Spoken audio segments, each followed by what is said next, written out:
Hello दोस्तों, तो कैसे हो आप लोग। स्वागत है आप सभी को फिर से मेरे एक नए वीडियो में, जो कि होने वाला है इंग्लिश का, जिसमें मोस्ट इंपोर्टेंट क्वेश्चन प्रोज के सभी चैप्टरों से जितने भी इंपोर्टेंट क्वेश्चन है सभी को एक ही वीडियो में लाया हूं ताकि आपको कोई भी प्रॉब्लम ना हो। तो चलिए देखते हैं बिना समय गवाए। यहाँ पर देखिए फर्स्ट नंबर क्वेश्चन क्या है कि हु रोट द एसे।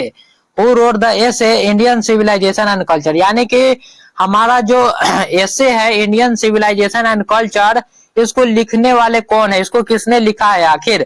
तो इसको लिखने वाले हैं बच्चों महात्मा गांधी जी। कौन लिखने वाले हैं दोस्तों, तो वह लिखने वाले हैं महात्मा गांधी। याद रखिएगा ऑप्शन नंबर बी हमारा यहाँ पर राइट आंसर हो जाएगा। चलिए अगले नंबर यानी नेक्स्ट क्वेश्चन को देखते हैं, जो कि है Mahatma Gandhi autobiography is known है। तो देखिए महात्मा गांधी जी का ऑटोबायोग्राफी जो है वह कौन सा था, इसके बारे में हमसे पूछा जा रहा है। तो वह हो जाएगा हमारा माई एक्सपेरिमेंट विथ ट्रूथ। क्या हो जाएगा, माई एक्सपेरिमेंट विथ ट्रूथ, यानी सत्य के साथ मेरी खोज। इस प्रकार से उनकी आत्मकथा थी जो कि महात्मा गांधी जी ने लिखा था। देखिए mind is a restless bird, the more it gets the more it wants, who said this, यानी कि किसने कहा था कि मन एक बेचैन पक्षी है, यानी रेस्टलेस बर्ड है, इसे जितना मिलता है वह उतना ही चाहता है, उतना ही वांट करता है।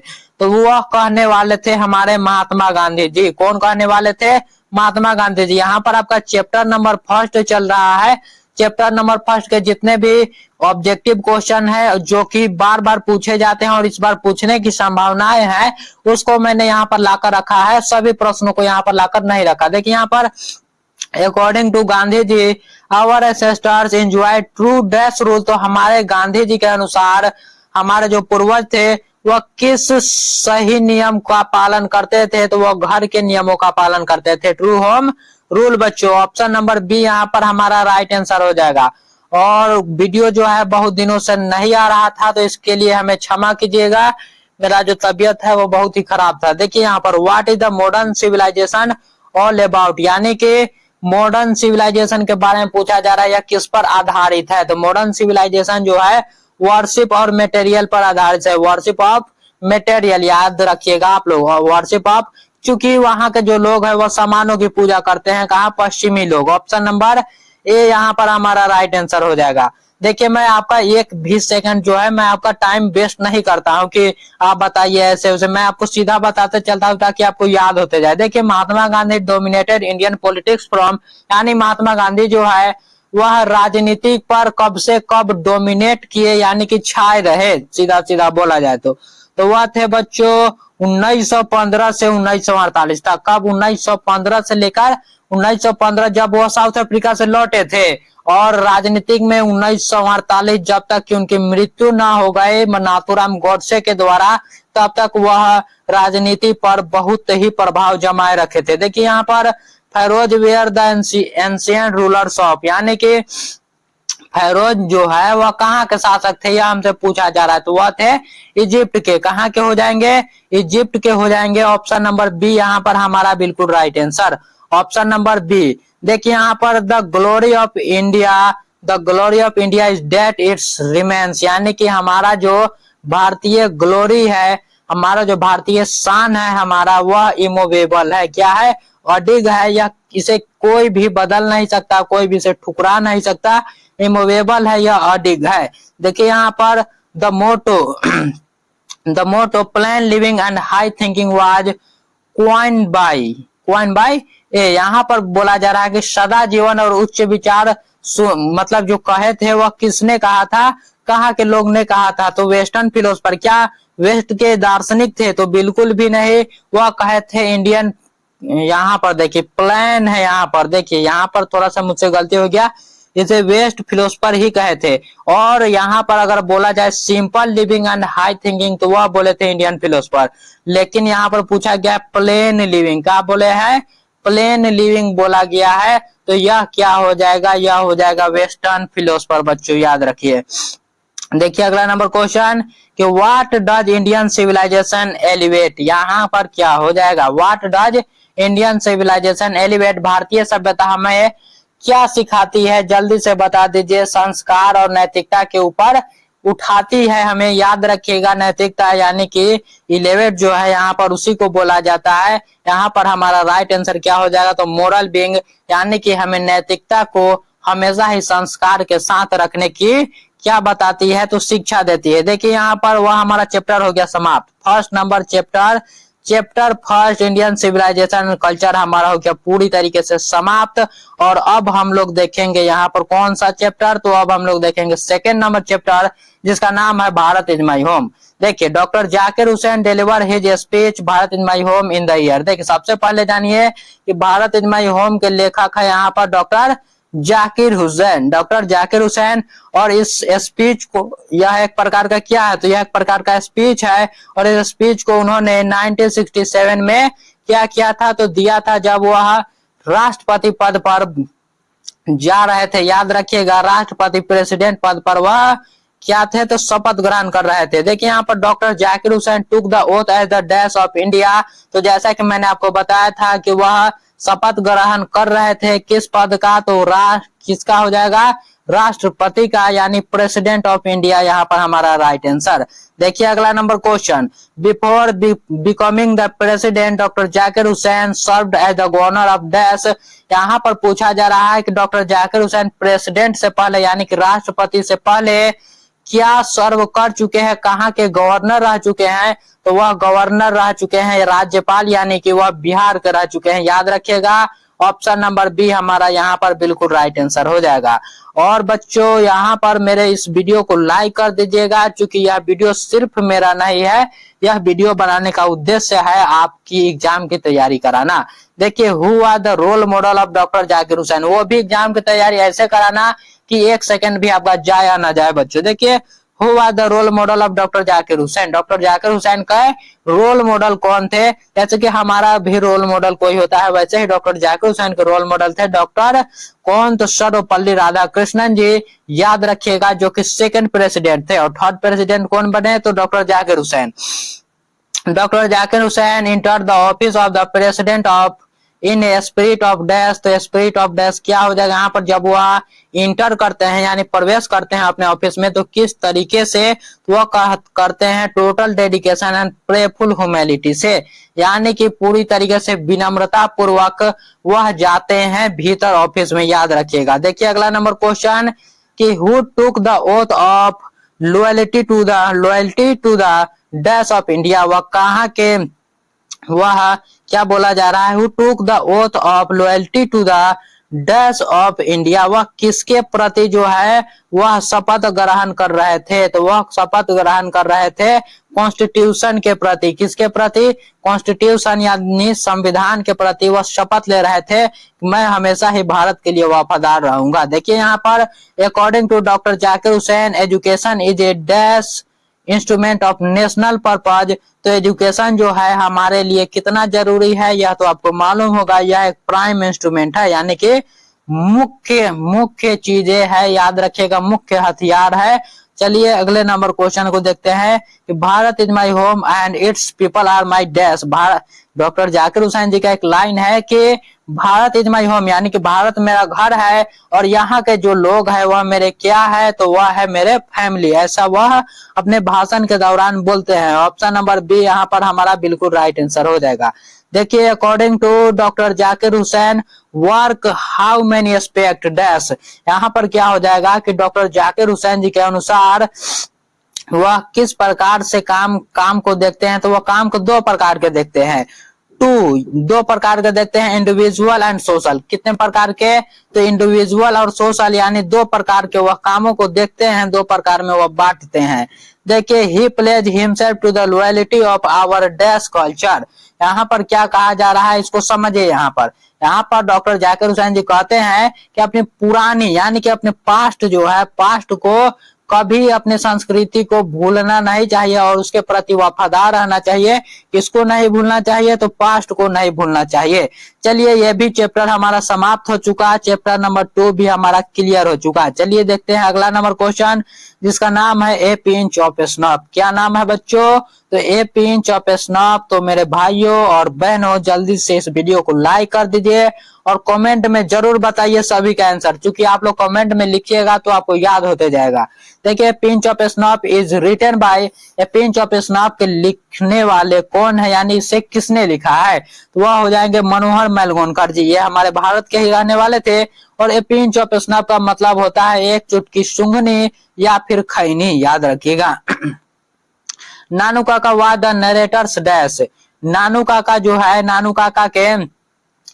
काका वाज द नरेटर्स, यानी कि नानू काका जो है वह नरेटर्स के क्या थे, तो वह थे मेटरनल अंकल। मेटरनल अंकल कहा जाता है किसको, तो मेटरनल अंकल कहा जाता है नाना जी, मामा जी को। किसको कहा जाता है, मामा जी को कहा जाता है, याद रखिएगा। किसको कहा जाता है, मामा जी को कहा जाता है, यानी कि अपनी मम्मी के भाई को। देखिए व्हाई डिड नानू काका कम टू दिल्ली, नानू काका दिल्ली क्यों आए थे, तो वह आए थे कुछ मिनिस्टरों से मिलने, यानी to see some minister. Option number C हमारा यहाँ पर बिल्कुल राइट आंसर हो जाएगा। देखिए the narrator of the story was and dash on probation. तो यहाँ जो नरेटर है वह इस स्टोरी में वह क्या किस पद पर थे, वह अंडर सेक्रेटरी के पद पर थे। किस पद पर, अंडर सेक्रेटरी के पद पर। ऑप्शन नंबर ए हमारा यहाँ पर बिल्कुल राइट आंसर हो जाएगा। Nanu Kaka travel in the second class on a ticket of dash. Nanu Kaka travel किस क्लास में कर रहे थे, तो वह ट्रेवल कर रहे थे सेकंड क्लास में, लेकिन उनके पास टिकट किस क्लास का था, जल्दी से बता दीजिए आप लोग। तो उनके पास टिकट था थर्ड क्लास का, क्योंकि वह टीटी को समझा बुझाकर सेकंड क्लास में बैठ जाते हैं। वह बहुत ही चतुर व्यक्ति थे, बहुत ही झूठ बोलते थे। देखिए व्हाट डिड नानू काका always carry in his hand, जल्दी से बता दीजिए कि वह हमेशा ही अपने हाथों में क्या रखते थे, तो याद रखिएगा सिल्वर स्नॉप बॉक्स, जो हम लोग देहाती भाषा में जिसे हम लोग चुनौती कहते हैं, वही रखते थे, याद रखिएगा। देखिए who was the second important person Nanu Kaka plan to meet, यानी कि जो सेकंड पर्सन कौन था जिससे नानू काका मिलना चाहते थे, तो सेकंड पर्सन था वेलफेयर मिनिस्टर। सेकंड पर्सन कौन था, तो सेकंड पर्सन था वेलफेयर मिनिस्टर, याद रखिएगा आप लोग। ऑप्शन नंबर बी हमारा राइट आंसर हो जाएगा।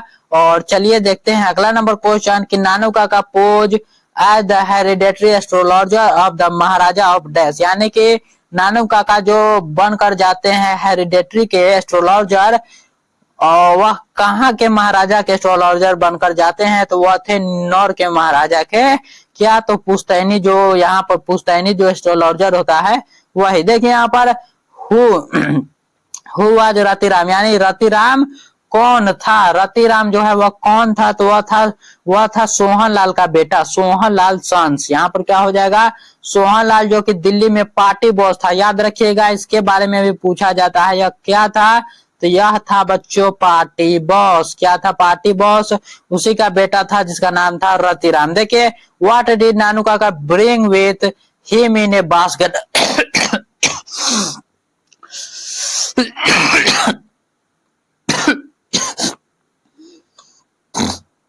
तो देखिए यहाँ पर क्या कहा गया है कि व्हाट डिड नानू काका bring with him a basket, यानी कि अपने उनके पास एक टोकरी था, याद रखिए, छोटा सा एक टोकरी था जिसमें एक किटेन थी, यानी कि बिल्ली की बच्ची थी, याद रखिएगा। ऑप्शन नंबर सी हमारा हो जाएगा, बिल्ली का बच्चा। देखिए यहाँ पर के I have a dream is a speech delivered by, अब वो भी चैप्टर हमारा स्टार्ट हो चुका है, फोर्थ नंबर चैप्टर हमारा स्टार्ट हो गया, थर्ड नंबर भी हमारा खत्म। देखिए आई हैव ए ड्रीम जो है यह एक प्रकार का स्पीच है, और इसको डिलीवर किसने किया था, तो वह किए थे मार्टिन लूथर किंग जूनियर जी ने। किसने, मार्टिन लूथर किंग जूनियर जी ने। यह भी एक प्रकार का स्पीच है जो कि कहां पर दिया गया था, जल्दी से आप लोग बताइए, कहां पर दिया गया था, जल्दी से आप लोग बता दीजिए यहाँ पर। और देखिए यहाँ पर Martin Luther King junior was a dash great leader, वह कहाँ के महान नेता थे, तो वह हो जाएगा अमेरिका के, कहाँ के, अमेरिका के। और वह वाशिंगटन डीसी में दिए हुए थे भाषण, इसको भी याद रखिएगा। In which year was this speech delivered, यह जो स्पीच है यह कब दिया गया था, तो याद रखिएगा 1963 में दिया गया था। कब, 28 अगस्त, ये भी याद रख लीजिए, 28 अगस्त 1963 में यह दिया गया था। चलिए अगले नंबर क्वेश्चन को देखते हैं कि Martin Luther King junior was heavily influenced by, यानी कि मार्टिन लूथर किंग जूनियर जो है वह किससे इन्फ्लुएंस थे, यानी कि किनका विचार इन्हें बहुत ही अच्छा लगता था, तो वो अच्छा लगता था महात्मा गांधी जी की। याद रखिएगा, ये भी अहिंसा के साथ ही कोई भी काम करते थे। देखिए, the speech I have a dream was delivered at the step of dash.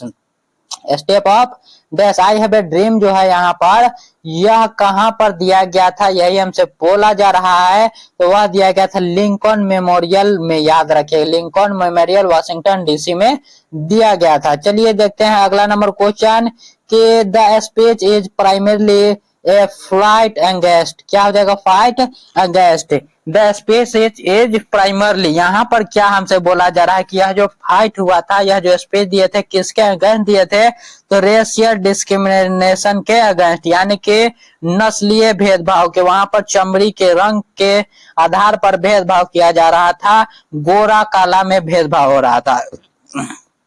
Martin Luther King junior on the Nobel peace prize in the year, Nobel prize इनको कब मिला था, तो वह मिला था 1964 में। कब मिला था दोस्तों, तो 1964 में, और वह उस वक्त के सबसे जवान व्यक्ति थे, यंगेस्ट पर्सन थे, ये भी याद रखिएगा, यंगेस्ट पर्सन थे। He had a dream that his dash children will one day live in a nation where they will not be judged by the color of their skin, not color of their skin। यहाँ पर आपका क्या answer हो जाएगा, जल्दी से बताइए कि उनके कितने बच्चे थे, तो उनके 4 बच्चे थे, और वह कहते थे कि मेरे बच्चों को कभी भी उनके कलर के आधार पर भेदभाव नहीं किया जाना चाहिए, कभी भी वह नहीं करेंगे, बल्कि वह अपने टैलेंट के आधार पर करेंगे। देखिए यहाँ पर के king advocated for which type of resistance, यहाँ पर क्या हो जाएगा, वह किस प्रकार से, किस टाइप के एडवोकेटेड की तरह रेसिस्टेंस करते थे, तो वह नॉन वायलेंस, जो कि मैंने आपको ऊपर ही बताया था। ऑप्शन नंबर बी हमारा यहाँ पर राइट आंसर हो जाएगा। The condition of the Negro in America was, तो यहाँ पर आपका राइट आंसर क्या होने वाला है कि मतलब अमेरिका में निग्रो का कंडीशन क्या था, वह था अपेलिंग, यानी कि बहुत ही बुरा था। ऑप्शन नंबर ए हमारा राइट आंसर हो जाएगा, ऑप्शन नंबर ए। और ये भी चैप्टर बच्चों हमारा यहाँ पर समाप्त, चैप्टर नंबर 4 भी हमारा समाप्त। अब चलते हैं, देखते हैं अगला नंबर क्वेश्चन, और अगले नंबर चैप्टर से, चैप्टर नंबर 5 है, जिसका नाम है ideas that have helped Mankind. Who is the author of ideas that have helped Mankind, इसके लेखक कौन है, ऑथर का मतलब ही लेखक ही होता है, इसके लेखक है बर्ट्रैंड रसल जी। कौन है, बर्ट्रैंड रसल जी, जो कि एक फिलोसोफर थे, महान मैथमेटिशियन थे, याद रखिएगा, हिस्टोरियन भी थे। और देखिए यहाँ पर Bertrand Russell was a philosopher, historian and A dash, यानी कि वह फिलोसोफर थे, यानी दार्शनिक थे, हिस्टोरियन भी थे, और उसके साथ ही क्या थे, तो वह मैथमेटिशियन यानी गणितज्ञ भी थे। याद रखिएगा आप लोग। देखिए यहाँ पर कि Russell was awarded the Nobel prize in literature in the year, यानी कि रसल को कब अवार्ड मिला था नोबेल प्राइज, और कैसे, लिटरेचर के लिए, तो याद रखिए उनको मिला था यहाँ पर 1950 में। कब, 1950 में मिला था उनको, क्या मिला था, तो नोबेल प्राइज मिला था। चलिए देखते हैं अगले नंबर क्वेश्चन को।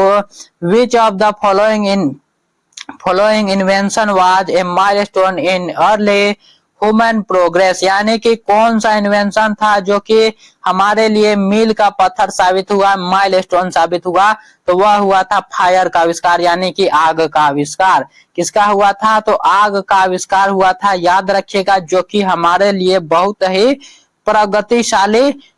प्रगतिशाली क्या हुआ, तो अनुभव हुआ। देखिए यहाँ पर the invention of dash was more important than the domestication of animal, यहाँ पर हमारा राइट आंसर क्या हो जाएगा, कौन सा इन्वेंशन था जो कि जानवरों को पालतू बनाने से भी ज्यादा जरूरी था, तो वह था एग्रीकल्चर, यानी कि किसानी। चूंकि हम लोग किसानी कर पाए तभी हमारा पेट भरने लगा, और हम लोग मतलब मांस को छोड़कर फिर हम लोग वेजिटेबल पर आ गए। देखिए according to Russell what teach us to be more friendly toward one another, यहाँ पर क्या कहा जा रहा है, अकॉर्डिंग टू रसल, यानी कि बर्ट्रैंड रसल के अनुसार कौन सा मतलब हमें शिक्षा मिलती है जिससे हम फ्रेंडली रहे एक दूसरे के प्रति, कौन हमें ऐसा शिक्षा देता है, तो वह शिक्षा देता है हमारा सिविलाइजेशन यानी हमारी सभ्यता। ऑप्शन नंबर बी हमारा राइट आंसर हो जाएगा। यहाँ पर देखिए, इन pre historic time human being faced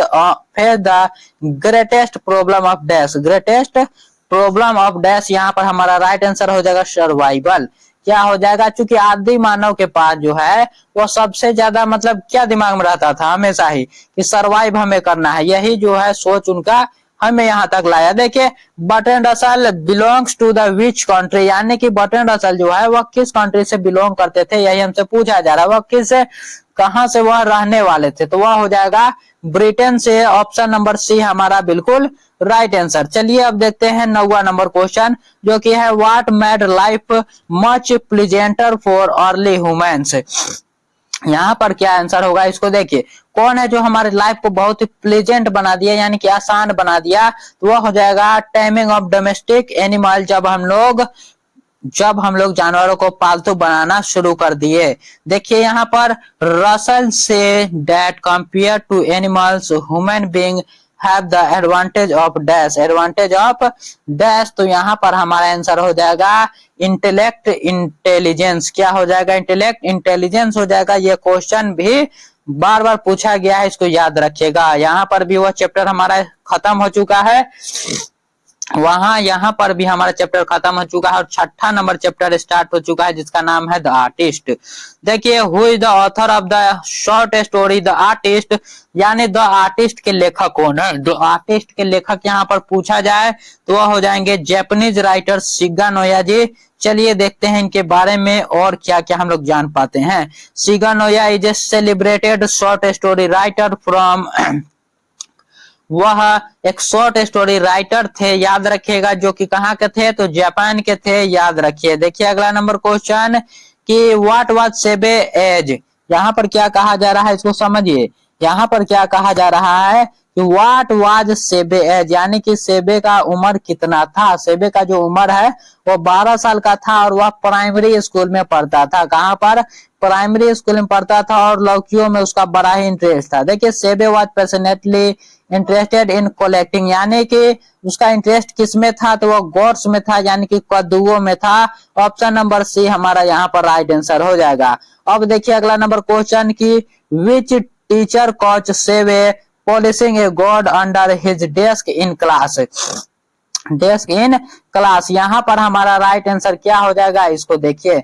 यहाँ पर हमारा राइट आंसर हो जाएगा एथिक्स टीचर। एथिक्स टीचर ही जो था वह सेबे को पॉलिश करते हुए देख लिया और उसे पकड़ लिया। ऑप्शन नंबर सी यहाँ पर राइट आंसर।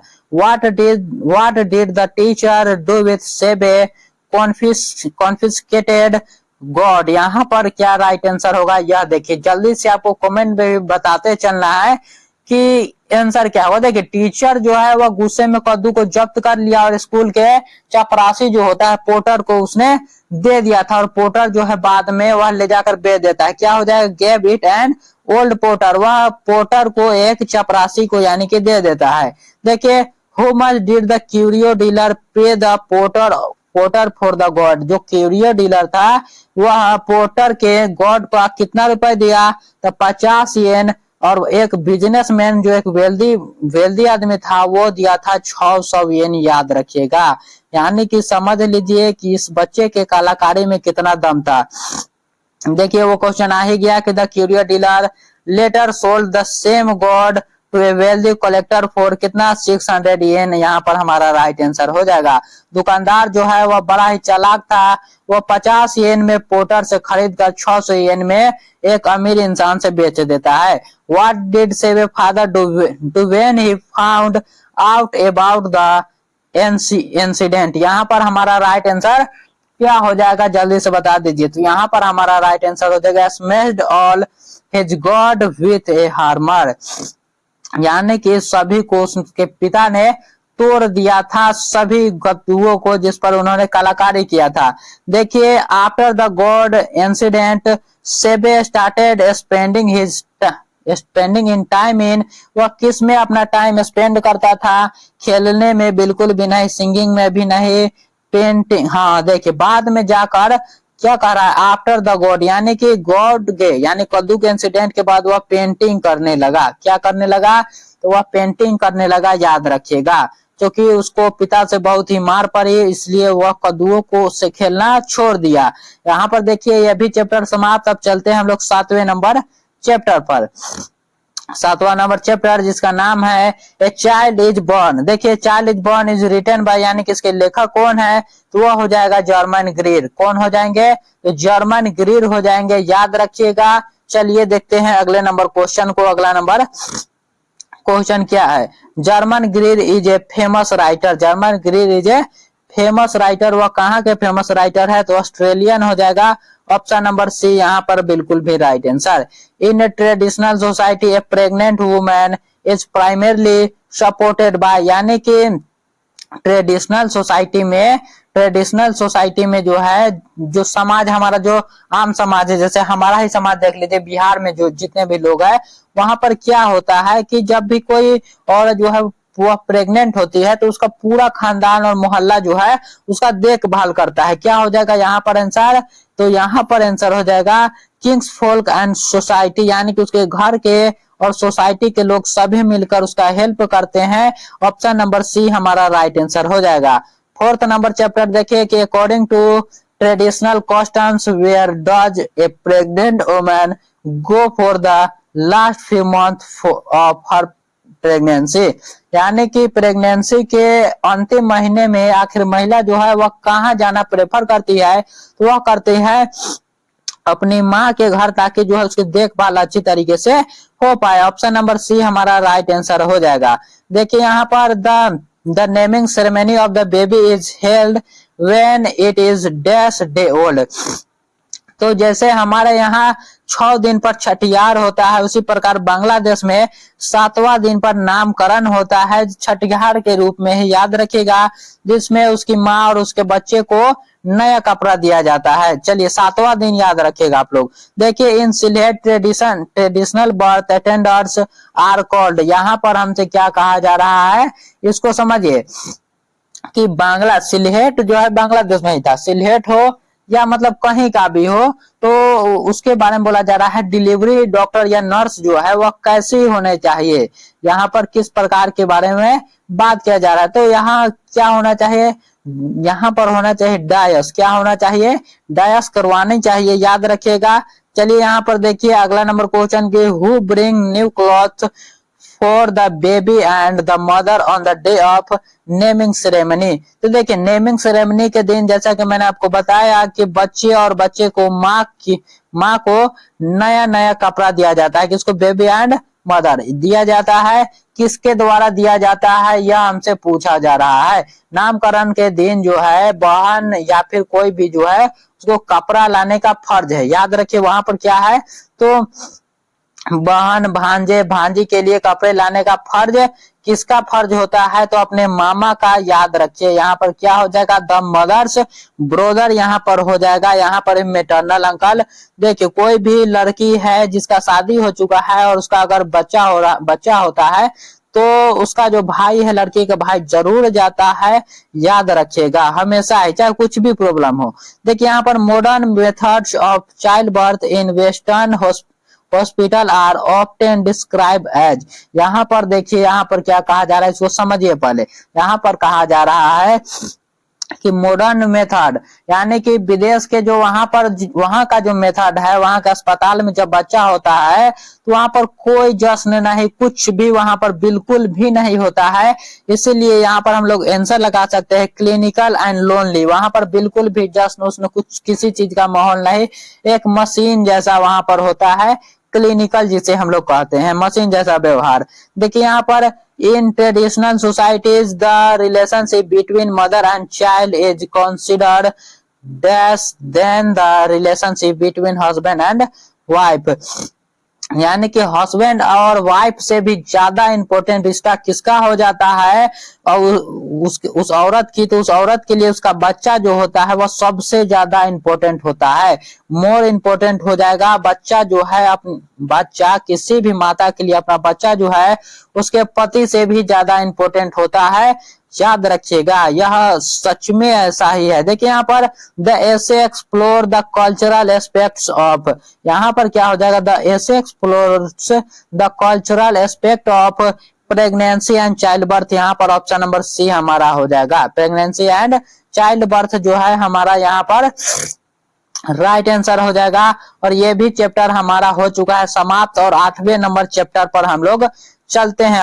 अब हम लोग 8वें नंबर चैप्टर जो कि क्या है इसको भी देख लीजिए कि how free the press is an essay written by, how free the press है, इस एसे को किसने लिखा था, यही हमसे पूछा जा रहा है। इस एसे को लिखने वाला कौन था, तो वह थे Dorothy L seers.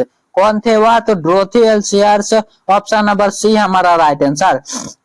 The author said that the press is restricted completely during, यहाँ पर क्या हो जाएगा, during war, यानी कि कब जो है प्रेस को रेस्ट्रिक्टेड किया जाता है, यानी कि अपने कंट्रोल में रख लिया जाता है, तो जब वार के दौरान, ड्यूरिंग वार। ऑप्शन नंबर सी यहाँ पर हमारा राइट आंसर हो जाएगा। सभी क्वेश्चनों का आंसर आप लोग कमेंट में देते चलिए।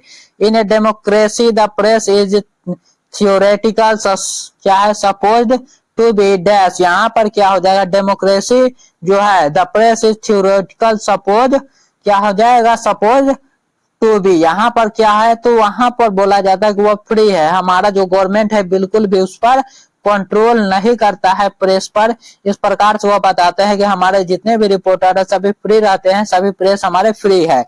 The editorial policy of A daily paper is largely controlled by two chief factor, one is the owner and the other is, यहाँ पर हमारा राइट आंसर क्या हो जाएगा, यहाँ पर हो जाएगा द एडवर्टाइजर, यानी कि ऑनर के बाद जो है कौन है जो कि सबसे ज्यादा अहम भूमिका निभाता है। देखिए किसी भी न्यूज़पेपर में टू चीफ फैक्टर होते हैं, एक तो जो है ऑनर का खुद का पैसा और दूसरा एडवर्टाइजर का पैसा, इसलिए वह एडवर्टाइजर के खिलाफ बिल्कुल भी कुछ नहीं चलाता। और वैसे ही हमारे भारत के कुछ यहाँ पर प्रेस है, यानी कि जो दिखावा करते हैं कि हम फ्री है, लेकिन वह होते हैं पॉलिटिशियन के चाटुकार। देखिए यहाँ पर चलते हैं अगले नंबर क्वेश्चन को, देखते हैं कि what is the main source of income for a newspaper, यानी कि न्यूज़पेपर जो है वह इनकम का सबसे अच्छा और मुख्य सोर्स कौन सा है, तो वह हो जाएगा एडवर्टीजमेंट। क्या हो जाएगा, एडवर्टीजमेंट, यानी कि जो प्रचार चलता है, विज्ञापन, वही है उसका मुख्य सोर्स पैसों का।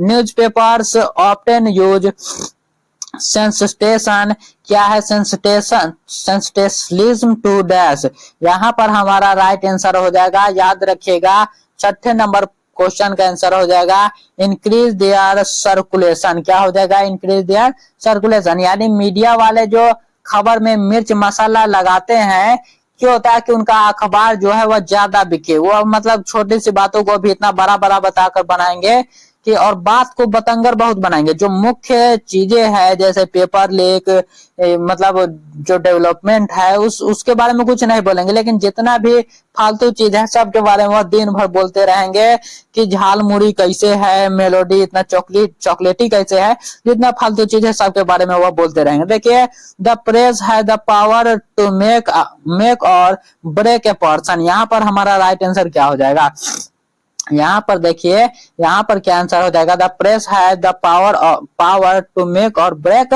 पर्सन, तो यहाँ पर हो जाएगा रेपुटेशन, क्योंकि प्रेस ही एक ऐसा चीज है जो किसी भी नेता का या फिर किसी भी व्यक्ति का रेपुटेशन को खराब भी कर सकता है और बना भी सकता है। मेक और ब्रेक इसलिए वहां पर लिखा गया था।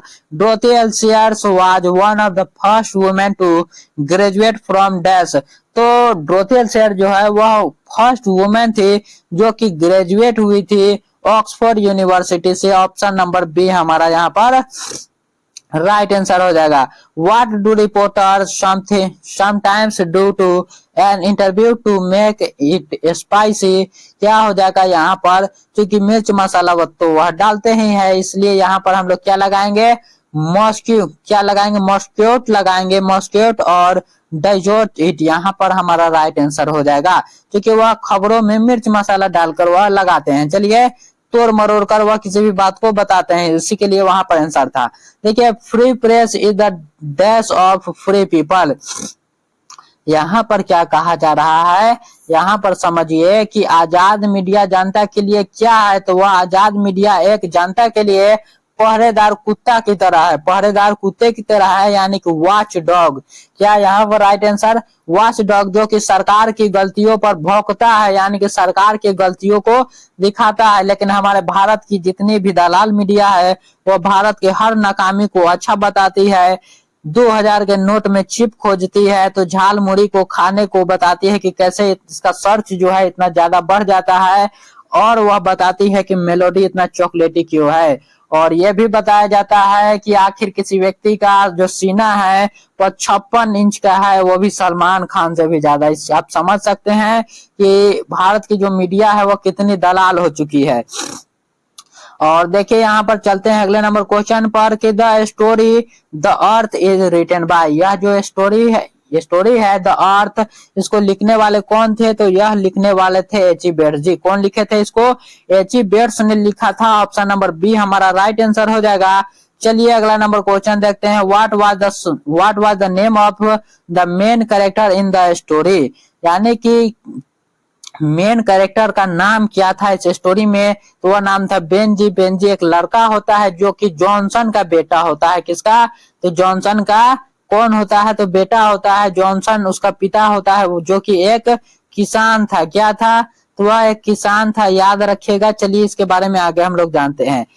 Benji parents throws that he was dash, यानी कि बेंजी के पेरेंट्स जानते थे कि बेंजी जो है एक सिंपल माइंडेड लड़का है, इसलिए वह डॉक्टर के पास उसे लेकर जाते हैं। किसके पास, डॉक्टर के पास। तो डॉक्टर उसे सलाह देता है मुर्गियों को पालने के लिए, और बेंजी जो है शुरू में 10 से 12 मुर्गियों को पालता है, यानी कि 10 और a dozen hens।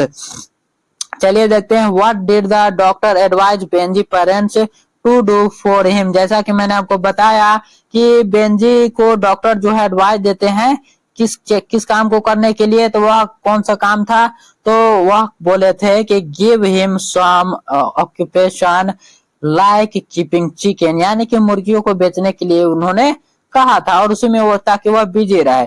Eight what age did Benji leave school, किस एज में बेंजी जो है वह स्कूल को छोड़ देता है, तो वह 14 साल की उम्र में स्कूल पढ़ाई लिखाई से बिल्कुल छोड़ देता है, और वह फिर बिजनेस में आगे लग जाता है। देखिए, Benji fail in love with and married a girl name, देखिए बेंजी जो है एक लड़की से शादी करता है जो कि उसी के यहाँ काम करती थी, यानी कि जो मुर्गी पाल रहा था वहीं पर वह काम करती थी, वही बहारने सुहारने काम करती थी, जिसका नाम था Florence.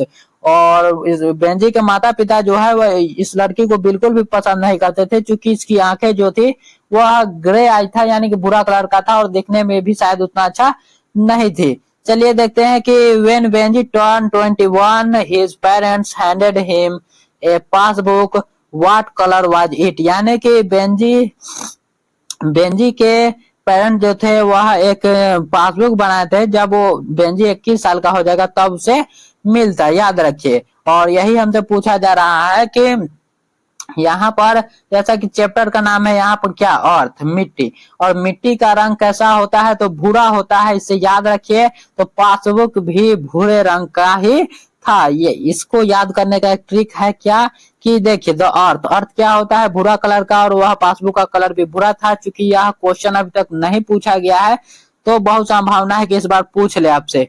From home did Benji buy the piece of land, यानी कि क्या कहा जा रहा है कि किससे बेंजी जो है वह थोड़ा सा जो जमीन था वह खरीदता है, तो उसका नाम क्या था, जल्दी से बता दीजिए। बेंजी ने जो जमीन खरीदा था उसका नाम क्या था, व्हाइट मोर, क्या नाम था, व्हाइट मोर। और उसका नाम देखा जाए तो हाँ सैंडर्स था। यहाँ पर सैंडर्स भी दे, फिर भी आप लोग राइट आंसर लगाइएगा। सैंडर्स आपका बिल्कुल राइट आंसर हो जाएगा। इसको यह जो है यह उसका मतलब उसका ही नाम है, लेकिन ज्यादातर आपसे सैंडर्स पूछेगा, इसी को आपको राइट आंसर लगाना है। देखिए यहाँ पर कि what was Benji father profession, beside farming, यहाँ पर क्या हो जाएगा कि बेंजी के पिता जो है वो प्रोफेशन से क्या थे, तो एक लोकल प्रीचर थे, यानी कि जो एक गांव में होते ना कि जो ज्यादा ज्ञान देते हैं, यानी कि एक प्रवक्ता की तरह उन्हें आप बोल सकते हैं, यानी कि सभी को सिखाते रहते थे कुछ ना कुछ। देखिए what did Benji Benji do his parents at the end of the story, किस प्रकार से यह जो स्टोरी है एंड होती है, उसके पेरेंट्स के साथ क्या होता है। तो देखिए बेंजी जो है वह अपने माता पिता को एक अनजान सड़क पर जाकर छोड़ देता है और अपनी पत्नी के साथ रहने लगता है। याद रखिएगा यह बहुत ही गजब का स्टोरी है, आप एक बार पढ़िएगा, बहुत ही अच्छा लगेगा आपको। अब यहाँ पर देखिए 10वां नंबर चैप्टर को अब देखते हैं। Who wrote Indian through the travellers eyes, यानी कि Indian through the travellers eyes को लिखने वाले कौन है, तो वह हो जाएंगे पर्ल एस बक। कौन हो जाएगा, पर्ल एस बक हो जाएगा। ऑप्शन नंबर ए हमारा राइट आंसर। अब आपका चैप्टर भी ज्यादा नहीं बचा है, लगभग 2 चैप्टर, एक और ये और एक जो है आपका 11वां नंबर चैप्टर, तो जल्दी से खत्म करके आप लोग, आपको अगर और कुछ पढ़ना है तो उसको भी बताइएगा, मैं उसको भी पढ़ाऊंगा। आप लोग जल्दी से कमेंट में बता दीजिए। देखिए by birth Pearl S Buck was and dash, यहाँ पर क्या हो जाएगा, यहाँ पर क्या हो जाएगा कि पर्ल एस बक का यहाँ पर जन्म कहाँ हुआ था, तो वह हुआ था अमेरिका में। कहाँ हुआ था, अमेरिकन हो जाएगा। देखिए यहाँ पर और क्या है, यहाँ पर although American by birth where was she reared, यहाँ पर ब्राउट अप बोला गया है, यहाँ पर कहाँ हुआ।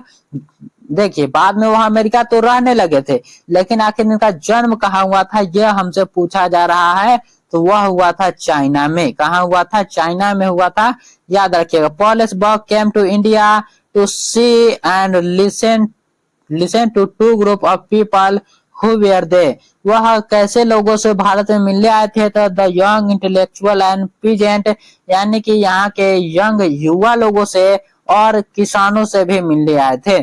चलिए देखते हैं अगला number question. She won the people Nobel prize for literature in the year, तो देखिए पर्ल एस बक को लिटरेचर के लिए 1938 में 1938 में उन्हें क्या मिला था, तो 1938 में उन्हें मिला था नोबेल प्राइज। क्या मिला था, 1938 में। The family doctor of the author in China was an, यहाँ पर समझिए कि ऑथर जो है पर्ल एस बक, वहां चाइना में जो उसका डॉक्टर था, फैमिली डॉक्टर, वह था इंडिया का। कहाँ का था रहने वाला, तो भारत का ही उसका डॉक्टर था, वही सलाह दिया था भारत आने के लिए। देखिए according to the author the life span of an average Indian at that time was only, यहाँ पर आंसर क्या हो जाएगा, 27 ईयर। क्या हो जाएगा, तो आजादी से पहले जो है गरीबी और बीमारी इतनी थी कि एक औसत भारतीय सिर्फ 27 साल ही जी पाता था, इस प्रकार से यहाँ पर कहा गया है, इसलिए यहाँ पर 27 हमारा 27 ईयर राइट आंसर हो जाएगा। According to Pearl S Buck the real wealth of the India lies in its, यहाँ पर राइट आंसर क्या होगा कि भारत का असली खजाना यहाँ के मंदिर या सोना नहीं बल्कि यहाँ के लोग है। क्या हो जाएगा, यहाँ पर मंदिर या सोना नहीं बल्कि यहाँ की क्या है, तो यहाँ के लोग है। ऑप्शन नंबर क्या हो जाएगा, ऑप्शन नंबर बी पीपल्स हो जाएगा, पीपल्स यानी लोग। This essay in extract from her famous book, इस एसे को किस बुक से लिया गया है, तो वह लिया गया है, जल्दी से बता दीजिए। माय एक्सपेरिमेंट विद ट्रूथ नहीं, द गुड अर्थ ये भी नहीं, हाँ द सेवरल वर्ल्ड से लिया गया है, ये भी नहीं हो जाएगा। और इनका एक बहुत ही अच्छा रचना है जो कि बार बार पूछा जाता है, जिसका नाम है कम माई बिलोव्ड, याद रखिए कम माई बिलोव्ड। देखिए यहाँ पर she observe that religion is ever present in dash life, यहाँ पर हमारा राइट आंसर हो जाएगा इंडियन। ऑप्शन नंबर बी हमारा यहाँ पर बिल्कुल राइट आंसर हो जाएगा। चलिए अगले नंबर क्वेश्चन को देखते हैं कि marriage proposal is written by, marriage proposal के लेखक कौन है, यही हमसे पूछा जा रहा है, तो इसके बारे में हम लोग जानते हैं कि मैरिज प्रपोजल जिसके लेखक है यहाँ पर एंटन चेखव। कौन है, एंटन चेखव है। ऑप्शन नंबर ए हमारा बिल्कुल राइट आंसर हो जाएगा। चलिए अगला नंबर क्वेश्चन यानी सेकंड नंबर क्वेश्चन है कि Anton Chekhov was a famous writer from, यानी कि एंटन चेखव जो है वह फेमस राइटर है कहाँ का, तो वह हो जाएगा रसिया का। ऑप्शन नंबर सी हमारा राइट आंसर हो जाएगा। अब यह लास्ट देखिए, लास्ट चैप्टर है, तो एक बार अच्छा तरीके से पढ़िएगा और पूरे क्वेश्चनों को आप लोग अच्छी तरीके से देखते चलिए, कमेंट में भी आंसर देते चलिए। A marriage proposal is a dash, तो मैरिज प्रपोजल जो है वह क्या है, तो यह एक प्रकार का वन एक्ट प्ले है, यानी एकांकी है और कॉमेडी भी है। याद रखिए, देखिए what is the name of the young man who come to propose, उस यंग मैन का नाम क्या था जो कि प्रपोज करने आया था, तो उसका नाम था लोमोव, और जिसको उसने प्रपोज करने आया था उसका नाम था नटालिया। क्या नाम था, तो नटालिया था। लोमोव का उम्र बोला जाए तो वह था 35 साल का, नटालिया का उम्र था 25 साल, याद रखिएगा। चलिए आगे जानते हैं इनके बारे में और कुछ। What is the name of चुबुको daughter, तो देखिए नटालिया जो है वही थी चुबुको की डॉटर यानी कि बेटी थी। ऑप्शन नंबर बी हो जाएगा। नटालिया कौन थी, तो चुबुको की डॉटर थी। देखिए हाउ ओल्ड इज लोमोव, यानी कि लोमोव की उम्र कितनी थी, तो वह 35 साल का था, और जो नटालिया थी उसकी उम्र बोला जाए तो वह थी 25 साल की। कितने साल की, 25 साल की थी। What is the first thing Lomov and Natalia fight over, तो देखिए लोमोव और नटालिया के बीच एक दिन झगड़ा हो जाता है। वो किसके लिए, तो a piece of land called Oxmiron के लिए, यानी कि ऑक्समिरोन एक जगह था, जमीन था, उसके लिए हो जाता है। और उसी दौरान जो है उसका पिता एक हार्ट अटैक का नाटक करके उन दोनों की शादी करवा देता है, क्योंकि लोमोव जो है वह कुछ अमीर खानदान से था। देखिए what is the name of Lomov dog, यानी कि लोमोव के कुत्ता का नाम क्या था, तो लोमोव के कुत्ता का नाम गेस था, याद रखिएगा। और बोला जाए कि नटालिया के कुत्ता का नाम क्या था, तो वह था लिप। यही आपसे ज्यादातर पूछा जाता है, तो याद रखिए। इतना आपका राइट आंसर हो गया है और हमारा चैप्टर हो चुका समाप्त। यह पूरा का पूरा चैप्टर जो है आपका समाप्त हो चुका है।